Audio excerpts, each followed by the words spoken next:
forget the two-step. You'll learn a two-step. So, listen. Make it move, play it cool, use the tricks that you learned in school. Roll your eyes, that's a lash, grind your butt, pick your ash.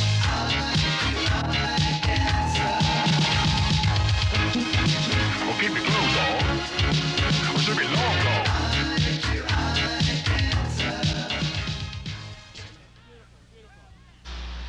Was it something that I said? Hi, welcome to LA Video Showcase. I'm the Moon Pup, and on today's show, we're going to be bringing you this mural. This mural is on Ocean Park Boulevard between 3rd and 5th Street. It was painted by Dave Gordon, but we're going to get into that a little bit later. First, I'm going to show you a guy, Shawn O'Brien. He's in a band called the Cripples, and he's really hot, and we're going to go into that right now.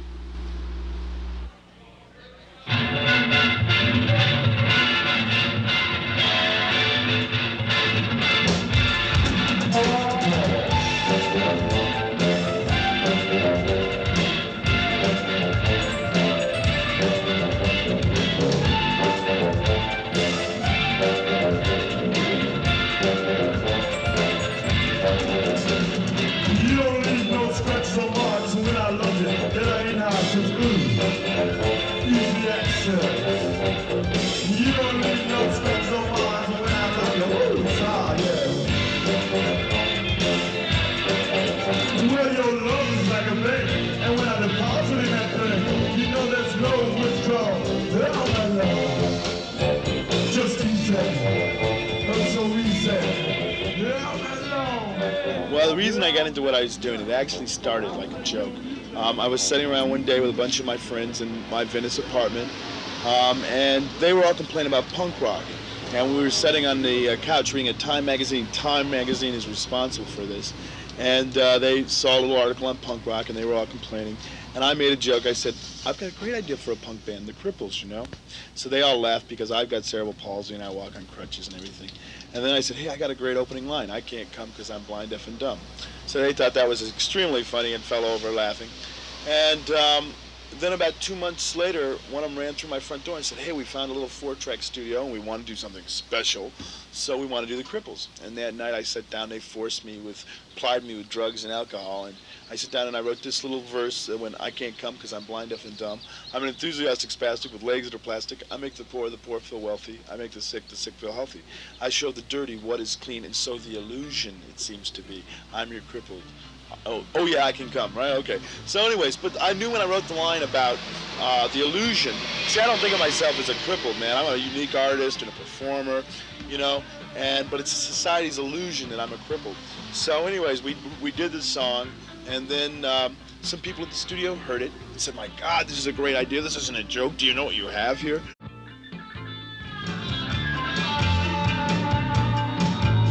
Well, I can't go, 'cause I'm blind, deaf, and dumb, I'm young. And I'm enthusiastic, spastic, with legs that I'm young. Yeah, I'm at the ball feel well again. I'm being sick, the sick bit of me. I show them the difference between a broken spirit and the dream of young.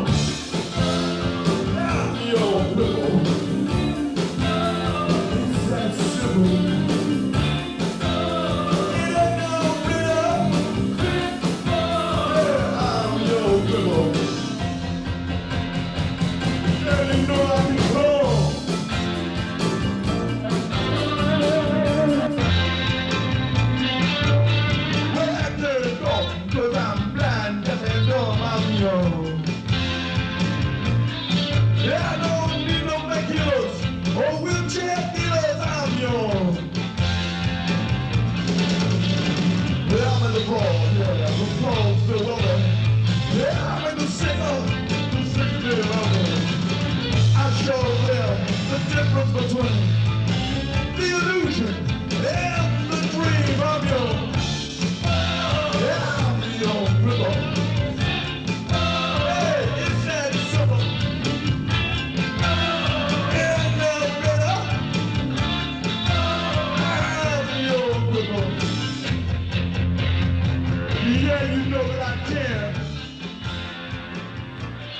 Well, it's an illusion. I mean, because, you know, society, how does society know what each person's potential is? You got to remember, this country has this whole concept of all men are created equal, which is a fallacy in the first respect, because not all people are created equal.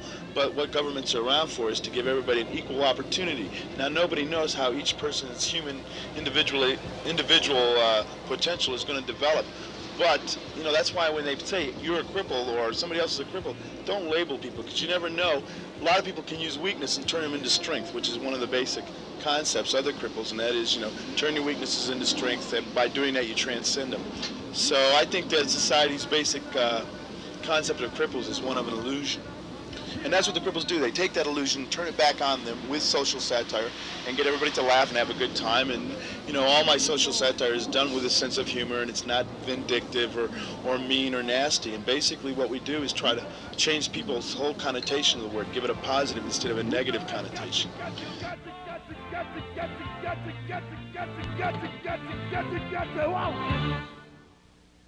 Do you get tired of people asking you questions that are related No, I'm to... writing. No, they don't. I know where you're going with this. And in fact, I'm working on a little screenplay right now, and I think I'm going to title it. And the whole key, the thing is going to be called "What?" So what happened to you? Because that's the question. I mean, that's the glue of my life. That question every day. I get, "What happened to you?"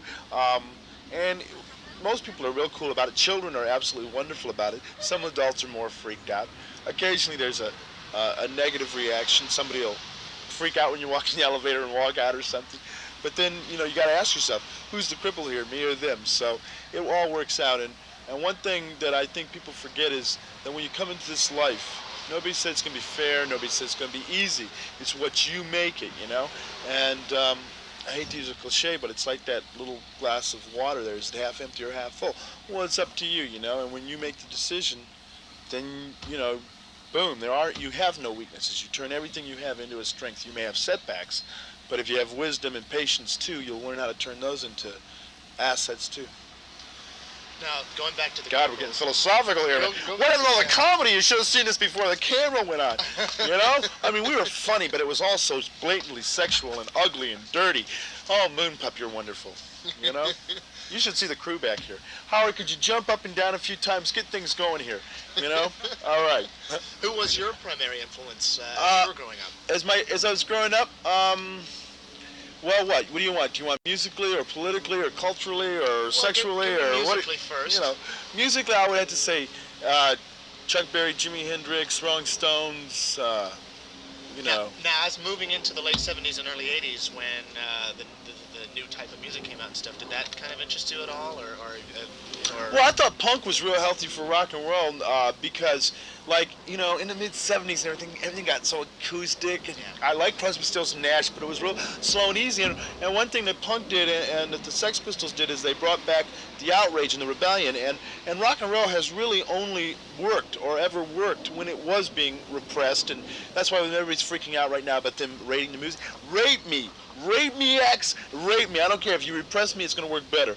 I think that's one of my conditioned responses to the Cripples, you know, because we have been repressed and held back, and people tell us you can't have a band with that name, you can't do this as an initial negative reaction, etc., etc. But, you know, every time we go out and play, I would say that 99% of my audience walks out of there enthusiastic with a completely different view of Cripples, of rock and roll, of dancing. Because, see, what the Cripples do is pretty soon we transcend. Everybody forgets that I'm on crutches up there. They're just having a good time. They're trying to pick up girls. They're drinking. They're buying me drinks. I'm trying to pick up girls. It turns out to be a real good time.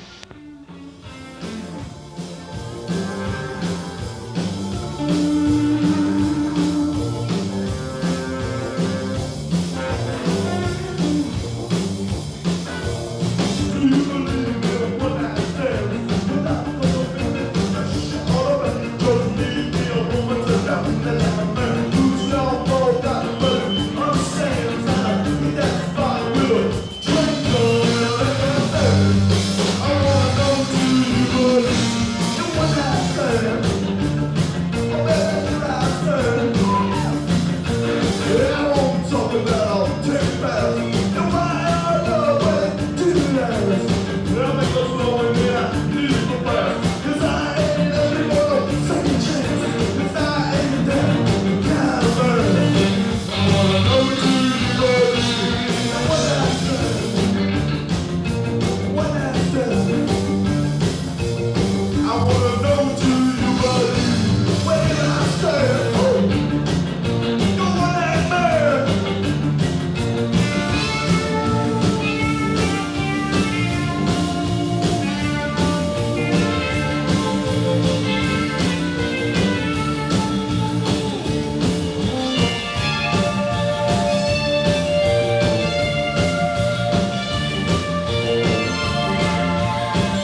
call your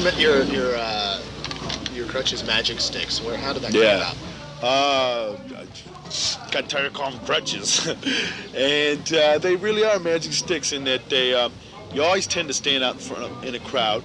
That means I'm not going to be a very good bank robber. So that was out as a career opportunity. But I could possibly go into being a politician because you're going to stand out in a crowd, and cartoonists love that stuff. So that is one of the magic. And then when you're hitchhiking, they are a great little thing for hitchhiking because even when they pass you by, they do it with a guilty conscience. So, you know. And then, you know, occasionally, like I said, Venice is rough. And occasionally when you have to walk through the dark alleys, you know that you have your trusted agents of death at your side. And luckily, in I think like the last 12 years, we've only had to bop once or twice. And both times, hey, I'm here to talk about it.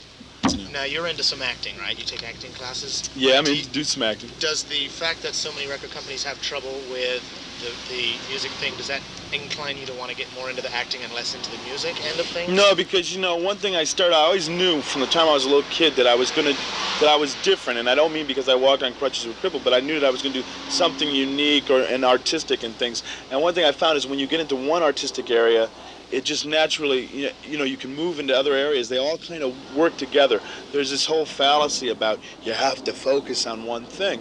And I don't believe that. I tend to look at myself as a Renaissance man. And, you know, when I walk into a band rehearsal, I'm strictly band. I'm focused on the band. When I walk in to do an audition or a reading or a part in a play, I'm into being an actor. I try to do it all, plus writing. And if they were giving me money, I'll produce too. Hey, you know, so, you know. Do you find that are you afraid of getting typecasted? Obviously, because of the fact that well, you're on crutches. I think that initially there's going to be this whole thing of, you know, playing the wounded veteran and all this stuff. But I find that I've been studying now for 3 years with various teachers and everything, and I find that sooner or later that they're going to break down in the movies and they're going to say he's a good actor, and I can do any character. The fact that the character may also have crutches will become insignificant, or it's just something else to embellish the character with.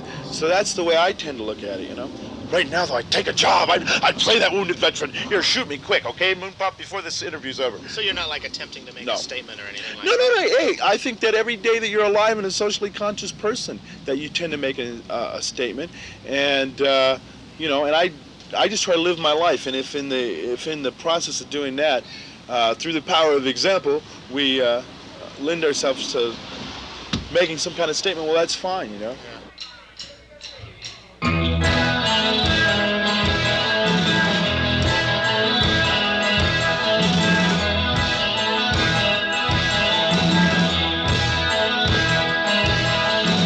Some people think it's a dangerous thing that I said. But a rose is a rose is a rose by any other name. Now some people got those fears, you know, they got those inhibitions. Yeah, mostly some magic because they're too busy looking at the magician.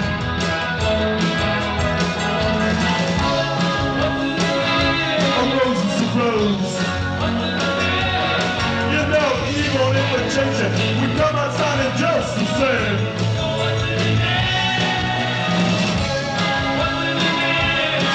Sandstone. When evil imitation, we come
love you. What do you tell a kid who you see on crutches? Is there anything you could give advice to someone? Yeah, like be that? fearless. Be fearless, and don't limit yourself, because you've got a whole circle of friends who will do that for you. So dream big, you know, and don't be afraid to have big dreams. Don't be afraid, you know, in our society, one thing we do is we try to make people feel insignificant. We tell them, well, these problems are much too big. Nobody can handle inflation. Nobody can handle the economy. And we try to make people feel insignificant. Or you can't do this. You can't paint that picture. You can't have this rock and roll band, things like that. And I just want to tell kids, every kid, no matter who he is, no matter what his trip is, you know, be fearless, live up to your full potential, and don't be afraid to take on big dreams. Sometimes it takes a long, long time. Don't fool yourself. It takes a lot of wisdom and a lot of patience when you're doing something truly great. But keep going, because great things will happen, will occur, you know. The power of the example. There you go again. Thanks, Shawn. All right, Shawn, thank you, sir. Thank you very much. You bet. Stay strong. Guys, stick around, okay? Coming up, the mural, Ocean Park Boulevard, Dave Gordon. You've driven by it every day, and it looks like this when you drive by. Segway! What a brilliant segue, man! Memphis, Tennessee. Our home is on the south side, high up on a ridge, just a half a mile from the Mississippi Bridge.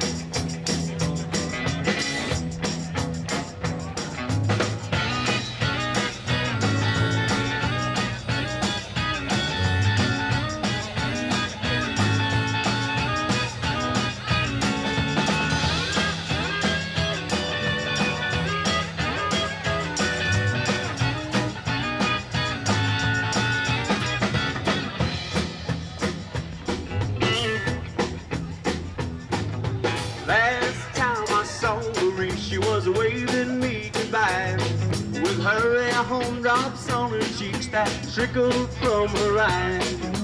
We were pulled apart because her mama did not agree, and tore apart our happy home in Memphis, Tennessee.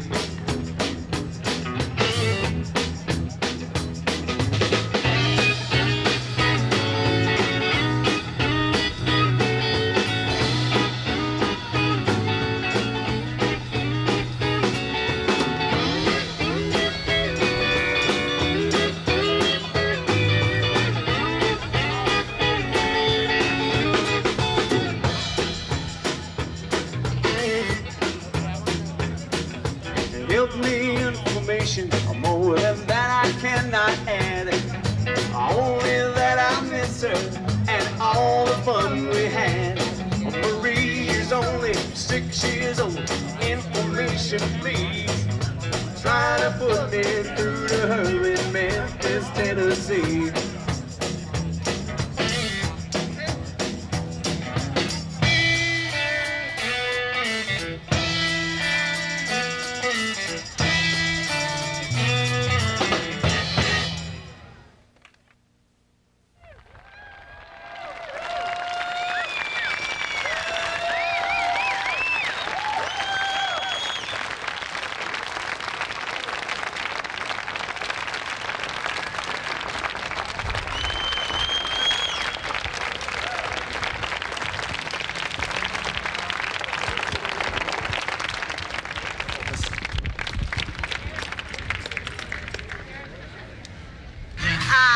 What does it mean to me?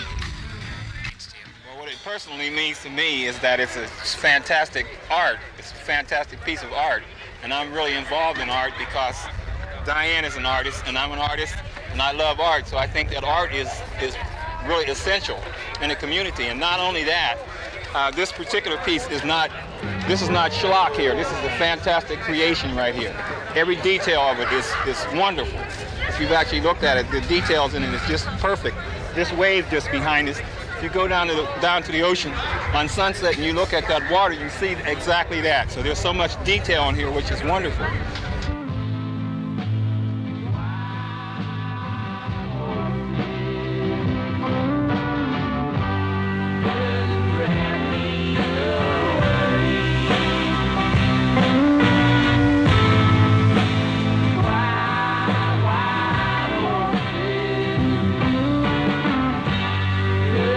Drag me away.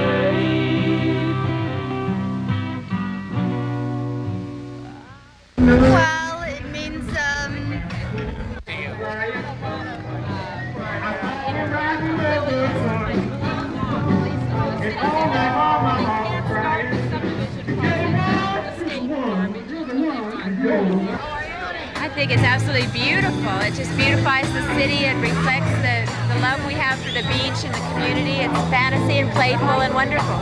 I think it's gorgeous. I just wanted to ask you what this mural means to you.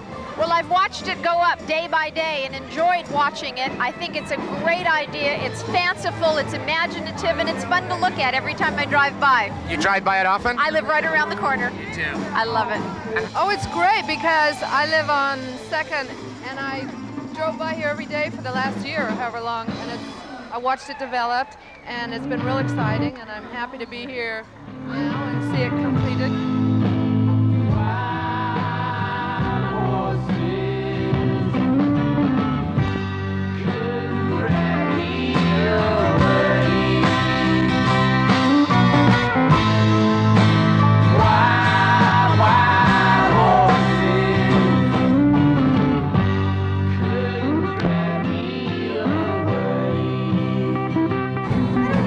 I don't know what it means to me exactly, but I think it's a nice feeling, a nice sentiment. Have the horses escaping and frolicking on the sand. I think it's very nice. It means Santa Monica, the true essence of Santa Monica. It's my favorite thing, which is horses and carousels. It's very important to me. Great piece of artwork. I see it. As a muralist myself, I really like it. It's, yeah. What do you think of the... Great design, too. Great for Santa Monica. It goes well with the location here. All right. What it means to me? Well, I'm very impressed. I've known for a long time that David was extremely talented, and this is just a good example of his talent, and I just love it. I think it's great. Do you have any other special moments in the time that you painted People this? stopping by, telling me wonderful things. People stopping and almost getting in car accidents, and the cop who liked to pull up right behind me and then turn his siren on.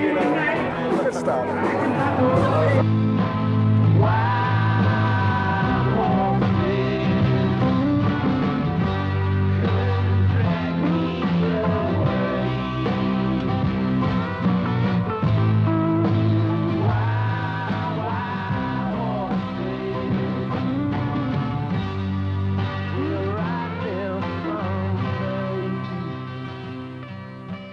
I wanted to ask you how this all was funded and came about to begin with.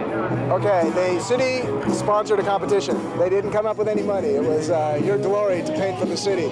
I had a good idea. I knew what a great location it was. I knew how public it was because of its previous history being so controversial that I wanted to submit a proposal. I had a good idea. I submitted a proposal, and at the same time that I did that, I searched around for potential people who would come up with money for this, Foundations of Art being one of them. I hit the jackpot. Yeah, I'm very lucky. I hit the jackpot. Frederick R. Wiseman Foundation of Art. Oh, it's a very nice mural. I think it really enlivens the space here, and I like the idea of the horses being set free. Well, it's meant a lot more to me since they redid it and I've been taking the babies because it mesmerizes them and they really enjoy it. It was really nice. Good, really wonderful day. The light was perfect. Everybody was in a great mood. I'm real happy. Wonderful. Did want to go to a party? Want to go to a party? Yeah, baby. Are you gonna be there? Hey, man, I can pick up chicks. It's really great. I'd like to do this more often. Well, listen, I hate to end all the fun now, but like David said, we're off to a party. Maybe I'll meet some girls there. One of them will let me sleep on their couch tonight. Who knows? Anyway, listen, we're going to see you next time on LA Video Showcase. Thanks a lot for joining. Goodbye. Lifelike, I tell ya. See you later.